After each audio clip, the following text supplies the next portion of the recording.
এই যে সারা জীবন সংসারের জন্য করলাম, ভগবানের জন্য কিছু করলাম না। ভগবানের দেবার ভাবটা আমাদের কিরকম দেখুন। কোম্পানি এর চেয়ে ছোট থালা তৈরি করেছে কি বাবা মনে হয়? সেটা কার থালা? ঠাকুর ঘরের থালা। আর আমাদের বেলায় 20 নম্বরের করে থালা, আমরা 3 শ্বাস খেয়ে যাচ্ছি। ঠাকুর ঘরের গ্লাসের অবস্থা আরো মারাত্মক, সারাদিন জল খেলে পিপাসা মেটে না। এটা ঠাকুরের জন্য হয়, কিন্তু আমাদের সবার জন্য বড় হয়। বাড়ি আর একজনের থালা বড় হয় বাবা।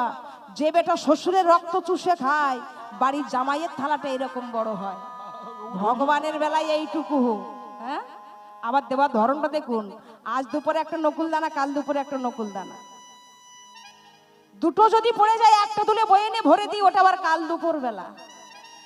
কি বিচার আমাদের! যে আমাদের সবই দিল না চাইতে, তার সঙ্গে আমরা ছলনা করি। হে ভগবান, যদি তুমি আমার ছেলেটা ফার্স্ট করিয়ে দাও, চাকরি পাবিয়ে দাও, তাহলে তোমাকে দেব।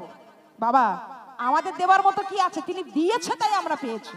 তার বিশ্ব চরাচরে বাস করে বলি, হে ভগবান আমার, আমি তোমায় দেব। আমি দেবার মালিককে। আমার কি আছে যে আমি দিতে পারি? আমি কি নিয়ে এসেছিলাম, কি নিয়ে যাব, এটা কোনো কথা নয়। কোথায় ছিলাম, কেন বা এলাম, কেনই বা যাব, এটাই জানার বাসনা।